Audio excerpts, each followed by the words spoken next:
على الآيات والذكر وفي فيض من العطر هنا رمضان مدرسة تنير مآثر الفكر على الآيات والذكر وفي فيض من العطر هنا رمضان مدرسة تنير مآثر الفكر هنا رمضان مفتاح ودرب جاد بالخير يعانقنا فيمنحنا جمالا مشرقا يسري جمالا مشرقا يسري. Bismillahirrahmanirrahim. Assalamualaikum warahmatullahi wabarakatuh. Alhamdulillahi haqqa hamdih. Alhamdulillah hamdan katsiran thayyiban mubarakan fih. Nahmaduhu wa nasta'inuhu wa nastaghfiruhu wa natubu ilaihi wa nastahdih.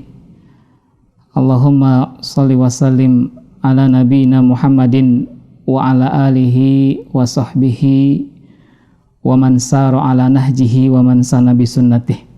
Asyhadu an la ilaha illallah wahdah la syarikalah wa asyhadu anna Muhammadan abduhu wa rasuluhu alladzi la nabiyya wa la rasula ba'dah. Sahabat LC yang berbahagia dimanapun Anda berada, alhamdulillah kita sudah memasuki bulan Ramadan yang alhamdulillah segala puji untuk Allah Subhanahu wa taala. Ini adalah sebuah nikmat ataupun anugerah yang besar dari Allah Subhanahu wa taala karena kita masih diberikan hidup di bulan Ramadan ini. Kita masih diberikan nyawa di bulan Ramadan ini. Yang mudah-mudahan bulan Ramadan ini bisa memberikan pemberat timbangan kebaikan untuk kita. Ramadan ini bisa kita maksimalkan. Karena dulu ada kisah dua orang sahabat yang masuk Islamnya bareng. Yang satu rajin beribadah, rajin beramal, tetapi yang satu beramalnya biasa saja. Sampai keduanya jihad bareng-bareng, membela agama Allah Subhanahu wa taala. Tapi kemudian yang rajin beribadah, rajin beramal mendapatkan syahid fisabilillah di perang itu. Sementara yang satunya lagi masih hidup sampai lama. Kemudian dikatakan bahwa ternyata yang ibadahnya biasa-biasa saja dan tidak mati syahid fisabilillah ketika perang di jalan Allah ternyata lebih unggul masuk surganya, lebih jauh tinggi di surganya dibandingkan dengan yang tadi jihad fisabilillah dan beramal dengan giat. Ketika ditanyakan kepada Rasulullah SAW, ternyata yang satu itu bertemu dengan bulan Ramadan dan memaksimalkan amalan-amalan di bulan Ramadan. Oleh karena itu sahabat LC, Allah memberikan kesempatan kita hidup sampai Ramadan tahun ini. Ini adalah anugerah modal besar untuk kita. Yang mudah-mudahan Allah menerima semua amal ibadah kita di bulan Ramadan ini. Allah terima salat kita, shaum kita, qiyamul lail kita, dan tilawah kita, dan semua amal ibadah kita.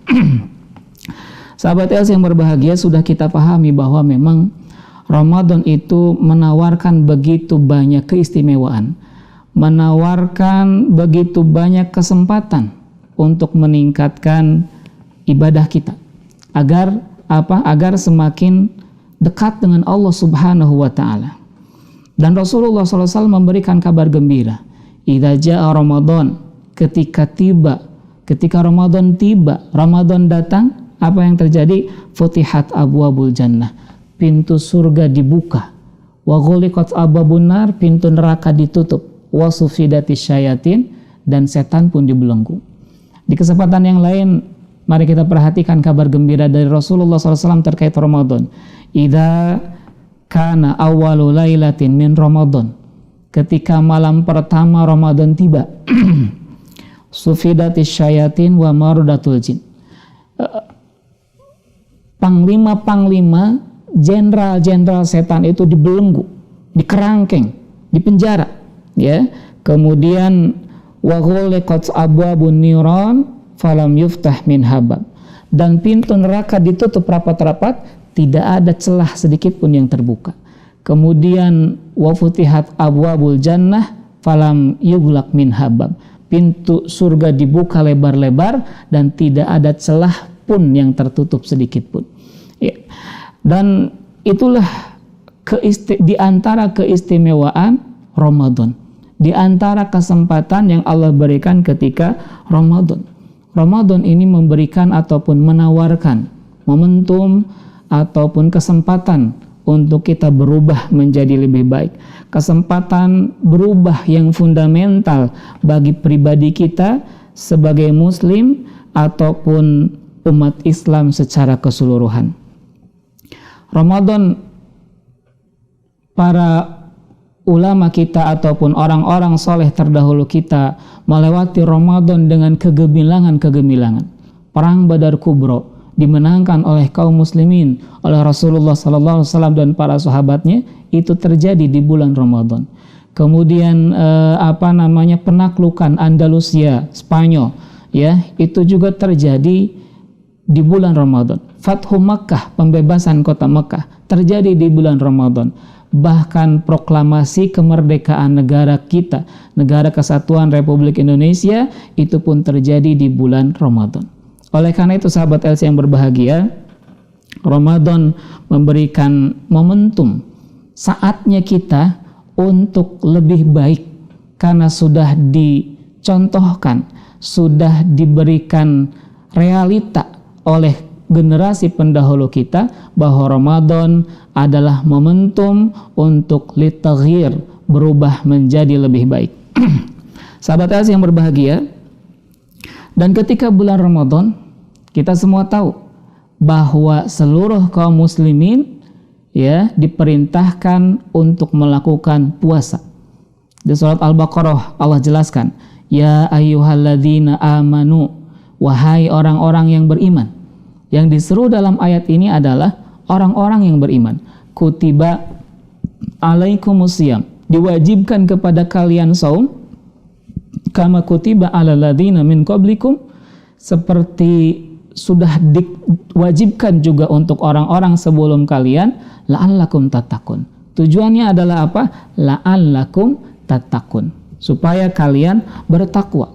Bertakwa itu adalah berusaha menjalankan seluruh perintah-perintah Allah, kewajiban-kewajiban dari Allah, dan meninggalkan semua larangan-larangan dari Allah Subhanahu wa ta'ala. Dalam arti lain, bahwa saum ataupun puasa yang diwajibkan kepada kita diperintahkan atau tujuannya adalah agar kita mempunyai akhlak yang baik dan menjauhi akhlak yang buruk. Apa itu akhlak baik? Ya, akhlak baik mengikuti, melaksanakan semua perintah-perintah dari Allah Subhanahu wa ta'ala, terutama kewajiban-kewajibannya. Kemudian menjauhi larangan-larangan dari Allah Subhanahu wa ta'ala. Jadi puasa itu diwajibkan kepada kita bukan hanya untuk sekedar menahan diri dari makan, minum, dan pembatal-pembatal puasa. Bukan hanya itu, tetapi puasa juga adalah sarana untuk memperbaiki akhlak kita sebagai pelaku ibadah puasa. Ya, puasa bukan hanya tidak makan, bukan hanya tidak minum, ya, tetapi Rasulullah Shallallahu Alaihi Wasallam juga mengingatkan, rubba shaimin hadduhu min siyamihi alju' wal atos. Ternyata puasa itu bukan hanya sekedar menahan lapar dan haus. Karena Rasulullah SAW mengingatkan bahwa betapa banyak orang yang puasa tetapi hanya mendapatkan lapar dan haus saja. Ya, kemudian di kesempatan yang lain Rasulullah SAW pun mewanti-wanti, ya, mengingatkan, laisa siyam minal akli wasyarab. Saum itu, puasa itu bukan hanya menahan diri dari makan dan minum. ya. Tapi apa? Innamas shiyam minal lagwi warrafath. Saum itu adalah menahan diri juga dari laghu dan rafath. Kata para ulama kita, laghu itu adalah semua hal untuk sesuatu yang tidak ada manfaat untuk dunia kita atau akhirat kita. Yang anfaidah baik untuk dunia ataupun akhirat itu adalah laghu. Dan rafath adalah nama untuk semua perkara yang diinginkan laki-laki pada perempuan. Kalau bahasa kitanya sekarang mungkin pornografi, porno aksi, itu rafath, ya. Jadi saum itu bukan hanya dari menahan makan, tidak minum, tapi juga menahan diri dari melakukan laghu dan rafath. Sahabat Els yang berbahagia, itulah Rasulullah Shallallahu Alaihi Wasallam mengingatkan bahwa puasa itu bukan hanya sekedar lapar dan haus. Bahkan kata para ulama, sebagian ulama pendahulu kita mengatakan ahwanu asyam, tingkatan saum yang paling rendah itu adalah tarkus sarab wa ta'am, meninggalkan minum dan makan. Jadi puasanya itu paling rendah banget kalau kita hanya puasa menahan dari minum ataupun makan, ya. Sahabat Els yang berbahagia, karena puasa itu diwajibkan kepada kita sebagai sarana la'allakum tattaqun, supaya kalian bertakwa, supaya menjadi sarana memperbaiki diri kita, termasuk memperbaiki akhlak kita, maka mari jadikan bulan Ramadan atau puasa kita sebagai momentum perubahan, momentum menjadi lebih baik, ya. Dan ketika berbicara tentang akhlak, Rasulullah SAW mengingatkan, ya, ada kaitannya takwa dengan akhlak. Ittaqillah haitsuma kunta wa atbi'is sayyi'ata alhasanata tamhuha wa khaliqin nas bi khuluqin hasanin. Ittaqillah haitsuma kunta. Bertakwalah kepadalah dimanapun berada. Wa atbi'is sayyi'ata alhasanata tamhuha. Dan ikutilah keburukan-keburukan yang kalian lakukan dengan kebaikan-kebaikan yang bisa menghapus keburukan itu. Di akhirnya wa khaliqin nas bi khuluqin hasanin, dan berakhlaklah dengan manusia dengan akhlak yang baik. Sahabat Els yang berbahagia, kemudian di kesempatan yang lain Rasulullah SAW juga mengingatkan ma min syai'in yudha'u fil mizan athqalu min husnul khuluq. Min husnil khuluq. Tidak ada satu perkara yang ketika ditimbang itu lebih berat daripada husnul khuluq, daripada akhlak yang baik, ya. Bahkan wa inna sahib husnul khuluq, orang yang punya akhlak yang baik itu akan mencapai derajat sahibis shaum was shalah, derajat orang yang ahli saum dan ahli salat. Jadi ini menunjukkan betapa pentingnya akhlak yang baik sampai bisa menyamai derajat ahli saum dan ahli salat, ya. Dan ketika kita bicara tentang akhlak, mungkin banyak di antara kita ketika bicara akhlak itu gambarannya adalah hanya terhadap sesama makhluk, hanya terhadap sesama manusia, kan gitu ya. Padahal di dalam Al-Quran Allah Subhanahu wa Ta'ala sudah menjelaskan secara tersurat ataupun tersirat bahwa yang harus diperhatikan pertama kali berakhlak baik itu adalah terhadap Allah Subhanahu wa Ta'ala, ya, terhadap Allah Subhanahu wa Ta'ala. Di dalam surah Al-Isra ayat ke-23, ini ayat yang sudah familiar. Allah katakan, Allah berfirman, wa qada rabbuka alla ta'budu illa iyyah wa bil walidaini ihsana. Ini ayat sering dikutip, sering diambil untuk apa? Mengingatkan birrul walidain, mengingatkan berbakti kepada kedua orang tua. Tapi banyak di antara kita yang lupa bahwa awalnya ayat itu adalah wa qada rabbuka alla ta'budu illa iyyah, ya. Jadi sebelum kita berakhlak kepada orang tua, berbakti birrul walidain kepada orang tua, perhatikan dulu alla ta'budu illa iyyah. Ini akhlak kepada Allah Subhanahu wa taala. Tidak menyekutukan peribadatan kita kepada Allah dengan kepada selain Allah. Artinya ini akhlak kita kepada Allah, ya, bertauhid. Kemudian di surat yang lain juga di surah An-Nisa misalnya ayat ke-36, wa'budullah wa la tusyriku bihi syai'an wa bil walidain ihsana. Ayat ini juga sering dikutip untuk birrul walidain, untuk berbuat baik kepada kedua orang tua. Padahal sebelumnya adalah Allah Subhanahu wa taala wa'budullah wa la tusyriku bihi syai'an, mengingatkan akhlaknya terhadap Allah Subhanahu wa taala. Dan begitupun ketika kita belajar akhlak dari nasihat Luqman Al-Hakim, ya, sang bijaksana, menasihati atau memberikan nasihat kepada anaknya. Apa nasihat yang pertama yang Luqman Hakim katakan? Wa id qala Luqman libnihi wa huwa ya'iduhu ya bunayya la tusyrik billah inna syirka la zulmun adzim. Ya, Luqman mengingatkan, memberikan mau'idhah kepada putranya. Yang pertama diingatkan adalah la tusyrik billah. Ini pesan tersirat bahwa akhlak baik kita yang pertama atau yang prioritas adalah akhlak terhadap Allah Subhanahu wa taala dan Rasulnya sallallahu alaihi wasallam. Ya, berakhlak kepada Allah Subhanahu wa taala artinya memberikan hak-hak Allah, mentauhidkan Allah, mentaati seluruh perintah Allah, menjauhi seluruh larangan Allah, dan percaya kepada takdir Allah. Itulah akhlak kepada Allah. Percaya kita terhadap takdir Allah yang Allah tentukan, itu adalah yang terbaik untuk kita. Dan ketentuan Allah bukan tidak baik. Kan gitu ya. Itu akhlak terhadap Allah Subhanahu wa taala. Jadi akhlak baik kita yang pertama kali harus kita lakukan adalah akhlak baik kita terhadap Allah Subhanahu wa taala.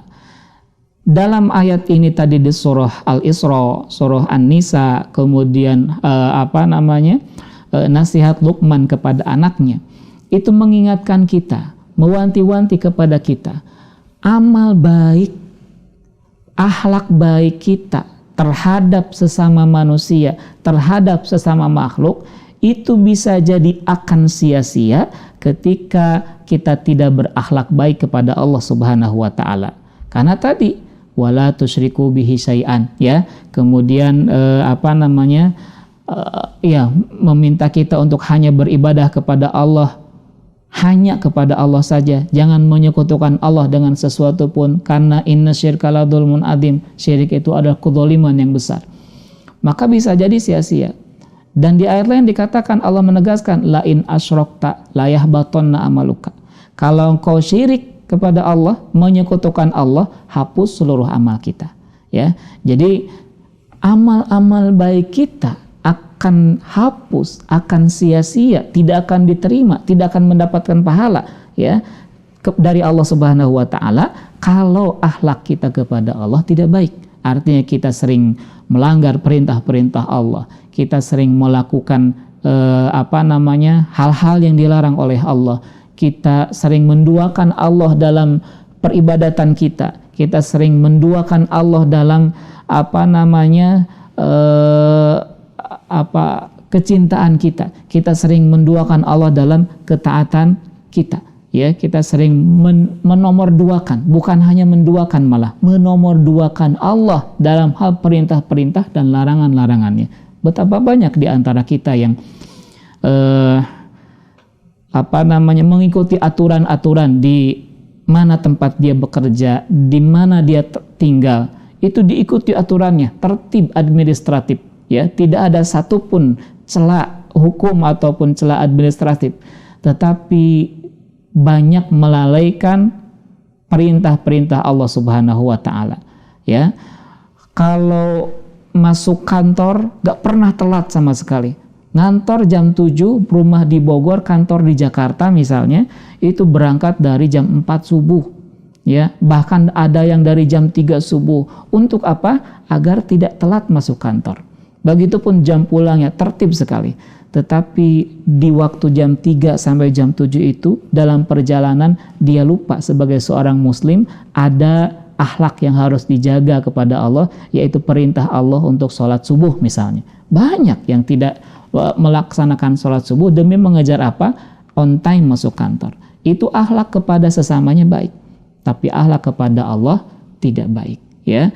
Maka sebagai gambarannya, sahabat LC, ada anak ataupun mahasiswa ataupun santri ataupun murid yang dia baik sama semua orang, sama gurunya dia hormat, sama dosennya dia ikram, memuliakan, sama teman-temannya dia loyal, royal, sama bestie-bestinya dia sangat baik sekali, sering nraktir malah gitu kan. Tapi sama orang tuanya dia ngelawan, dia membangkang, dia marah.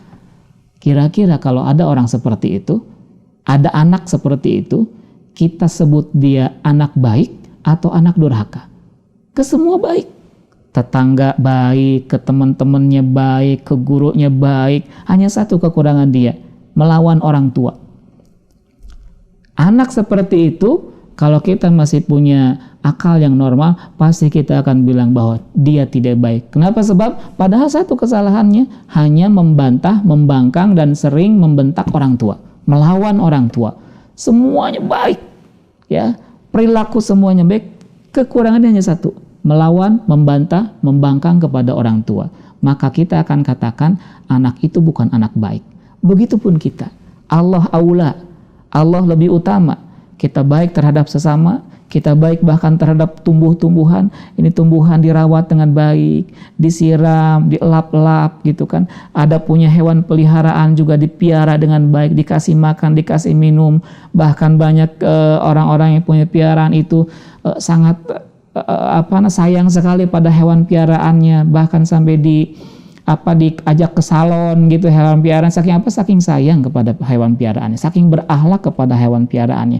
Tetapi dia tidak berakhlak baik terhadap yang menciptakan hewan itu, menciptakan tumbuhan itu, menciptakan orang-orang sekeliling dia yang dia sayangi.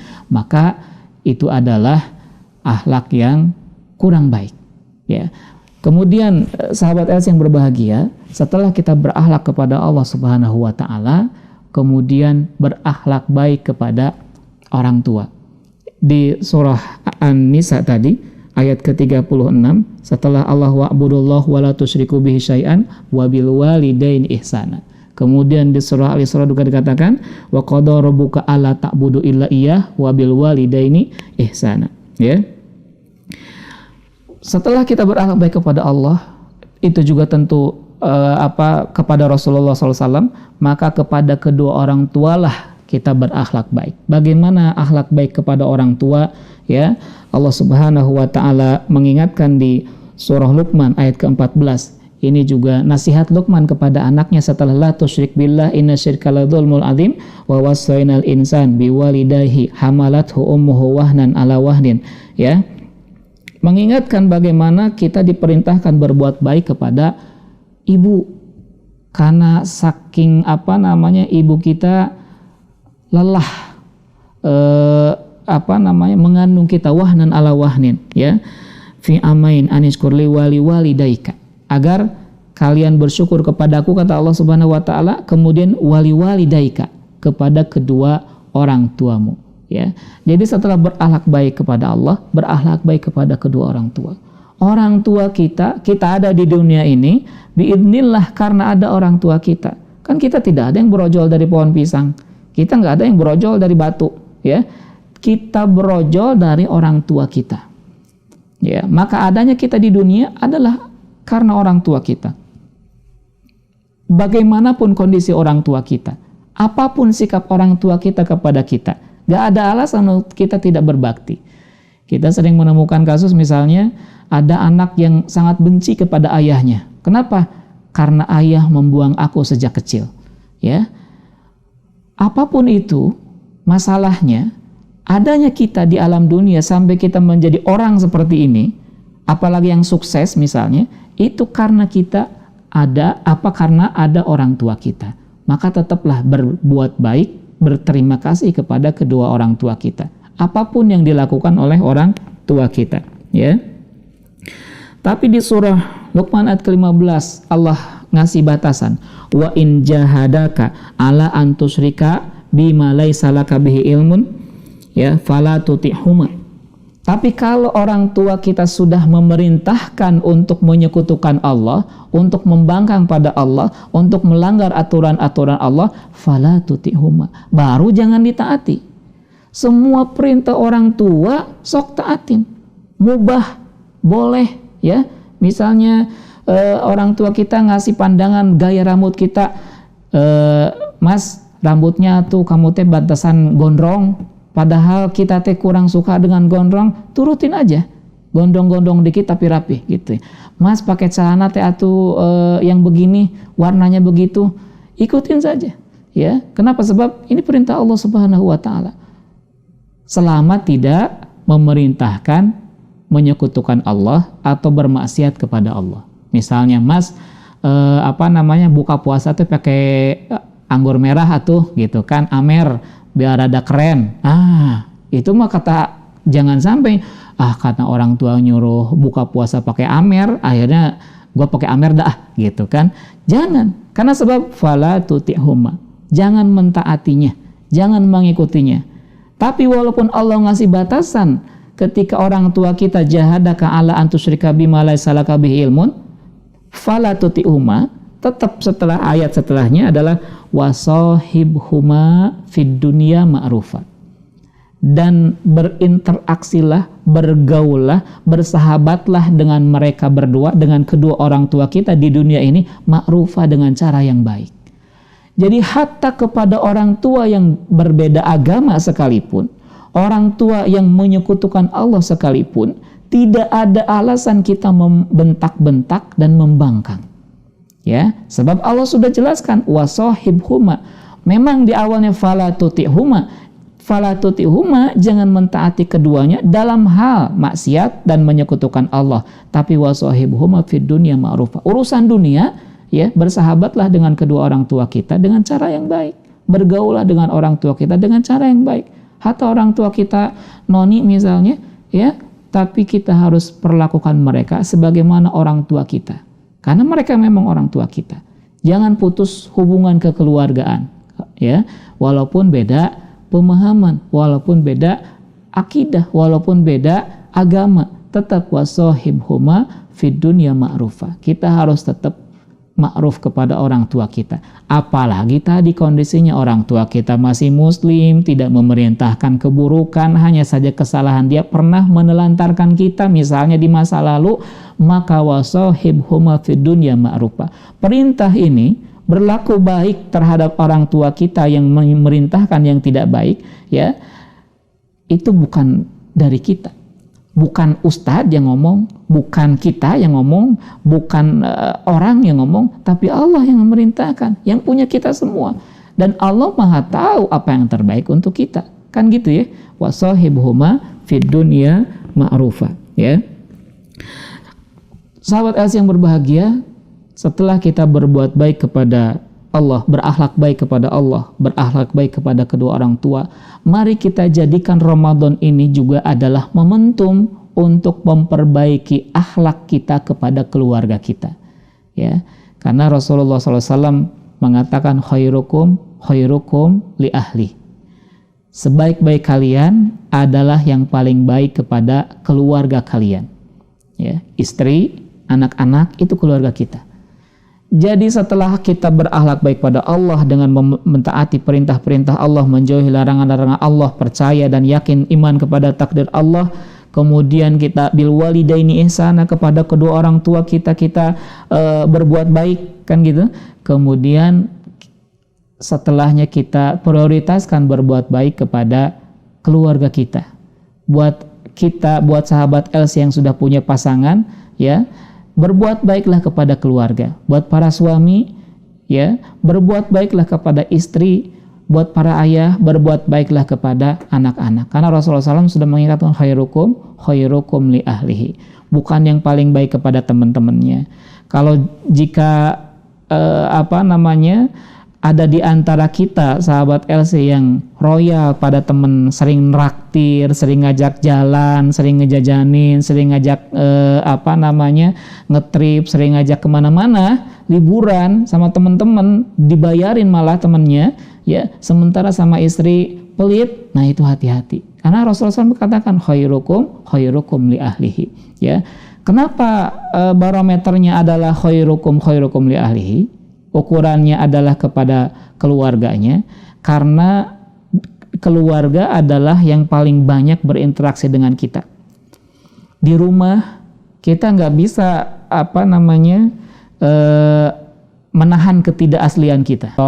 Di lingkungan pertemanan, di circle pertemanan misalnya, kita bisa pura-pura sok wise gitu ya, sok bijak, sok kalem, sok iye gitu kan. Tapi di rumah kagak bisa. Ya, di rumah nggak bisa. Kalau di kantor misalnya dia benar-benar taat aturan, disiplin, kemudian rapi. Kenapa? Sebab karena kalau nggak disiplin, nggak taat aturan, nggak rapi, takut dipecat. Ya, dia royal pada teman. Kalau nggak royal, takut dijauhin. Tapi kalau di rumah, ya itu istri dan anak bisa tahu daleman-daleman para suami, ya, bisa tahu karakter suami. Jadi bukan nggak boleh traktir teman, ya, tapi harus lebih royal lagi kepada istri kita dan anak-anak kita. Jangan sampai misalnya kalau jalan bukber nih ya, bukber sama teman-teman, bukbernya di mana? Di ayam bakar anu, bebek goreng anu, gitu kan, sate taichan, gitu kan, sate marangi misalnya. Tapi giliran bukber sama istri apa? Sate juga, gitu kan. Tapi sayang satenya sayur tempe gitu ya. Kalau sama teman-teman, sate-sate yang berasap beneran ya. Nah ini jangan sampai anak-anak minta jajan es krim yang viral padahal harganya nggak terlalu mahal misalnya. Janganlah, beli aja es krim 2.000-an. Giliran sama temannya, ayo beli es krim yang mahal-mahal gitu ya. Jangan. Tapi khairukum li ahlihi. Nah sahabat LC yang berbahagia, intinya adalah mari kita jadikan Ramadan ataupun terkhusus ibadah puasa kita kali ini adalah momentum untuk memperbaiki akhlak kita, memperbaiki sikap kita, memperbaiki muamalah kita. Yang pertama adalah tentu akhlak terhadap Allah Subhanahu wa taala, kemudian kepada orang tua dan kepada keluarga, ya. Selanjutnya kita perbaiki akhlak sama tetangga, sama teman-teman. Tetangga juga punya hak yang harus kita berikan, ya. Bahkan Allah mewanti-wanti tadi di surah An-Nisa, wabil walidaini ihsana wadil qurba wal yatama, kemudian wal jari dil qurba wal jaril junub. Di ayat yang sama ada perintah kita untuk ihsan kepada tetangga kita. Kita perbaiki, ya, kita perbaiki akhlak-akhlak kita. Dan barometer ataupun ukuran akhlak baik itu adalah dikatakan oleh para ulama kita, akhlak mulia itu adalah berbuat baik kepada orang lain, menghindari sesuatu yang menyakitinya, dan menahan diri ketika disakiti. Jadi setelah berbuat baik, jangan sampai kita menyakiti. Banyak di antara kita setelah berbuat baik kemudian menyakiti. Karena kadang-kadang yang kita baikin balik ngejelekin, tidak tahu terima kasih. Itu ujian, ya, ujian buat kita. Apakah ikhlas kita berbuat baik atau tidak? Ketika diungkit misalnya, ketika dijelekin sama orang kita baikin, maka jangan sampai kita ungkit kebaikan kita. Kamu ini, kalau nggak ada saya, hidup kamu berantakan, dan lain sebagainya. Jangan. Sebab apa? Sebab itu bukan termasuk akhlak baik. Apalagi terkait pemberian atau sodakoh, ya, bisa membatalkan pahala sodakoh kita. Ya, jangan sampai diungkit-ungkit. Nah, pendengar sahabat LC yang berbahagia, mari kita wujudkan akhlak yang mulia. Kita pelajari bagaimana akhlak yang mulia kepada Allah Subhanahu wa taala, kepada orang tua, kepada keluarga, kepada tetangga, kepada teman-teman, kepada sesama, kepada yang lebih tua, lebih tinggi, lebih mulia, kepada yang lebih rendah, lebih kecil. Itu ada akhlak-akhlak yang diatur dalam agama kita. Jadikan Ramadan kali ini momentum untuk kita memperbaiki akhlak kita. Jadikan puasa kali ini momentum untuk kita memperbaiki akhlak kita. Jangan sampai puasa kita sia-sia. Karena dan di antara akhlak yang baik adalah tidak berbohong alias jujur. Dan ketika kita berbohong, itu diantaranya bisa merusak pahala puasa kita. Sebab Rasulullah SAW katakan malam yada qaula zur wal amala bihi. Ya, siapa yang tidak meninggalkan qaula zur itu perkataan dusta, bohong atau kotor, wal amala bihi, bahkan mengamalkan kebohongan itu, maka Allah tidak butuh dari puasanya kecuali hanya lapar dan hausnya. Artinya hanya mendapatkan lapar dan haus, tidak mendapatkan pahala dari Allah Subhanahu wa taala. Dan jangan sampai kita termasuk orang-orang yang disabdakan oleh Rasulullah SAW atau didoakan oleh Jibril alaihissalam, ya, siapa yang adraka Ramadan, mendapati Ramadan, kemudian summan salaho, selesai Ramadan, ya, tapi falam yugfar, dia tidak mendapatkan ampunan Allah. Didoakan oleh Jibril, ya, kecelakaan, rogima anfun tadi. Kecelakaan bagi orang yang mendapatkan Ramadan, selesai Ramadan tidak dapat ampunan dari Allah. Kemudian doa Jibril alaihissalam itu diaminkan, amin, oleh Rasulullah SAW. Jangan sampai kita termasuk ke dalam golongan orang-orang yang didoakan kejelekan ataupun kecelakaan, kerugian oleh malaikat Jibril alaihissalam. Mudah-mudahan puasa kita kali ini menjadi lebih baik, kita menjadi manusia-manusia yang lebih berakhlak baik terhadap Allah, terhadap Rasulullah, terhadap orang tua, terhadap keluarga, dan terhadap sesama, juga terhadap sesama makhluk Allah Subhanahu wa taala yang lain, termasuk kepada binatang, kepada tumbuh-tumbuhan atau pohon-pohonan. Dan mudah-mudahan Allah jadikan Ramadan kali ini memberikan athar, memberikan pengaruh, memberikan bekas pada jiwa-jiwa kita, agar setelah selesai Ramadan, setelah Ramadan selesai, kita mendapatkan keberkahan ataupun keistimewaan Ramadan yang Allah berikan. Di antaranya Ramadan adalah bulan ampunan, karena Allah utaqa'u minan nar, Allah membebaskan orang-orang dari daftar penghuni neraka, dan itu terjadi setiap hari dan setiap malam selama Ramadan. Wa sallallahu ala nabiyyina Muhammadin wa ala alihi wa sahbihi ajmain. Subhanakallahumma bihamdik, asyhadu an la ilaha illa anta, astaghfiruka wa atubu ilaik. Wassalamualaikum warahmatullahi wabarakatuh. على الآيات والذكر وفي فيض من العطر هنا رمضان مدرسة تنير مآثر الفكر على الآيات والذكر وفي فيض من العطر هنا رمضان مدرسة تنير مآثر الفكر هنا رمضان مفتاح ودرب جاد بالخير يعانقنا فيمنحنا جمالا مشرقا يسري جمالا مشرقا يسري.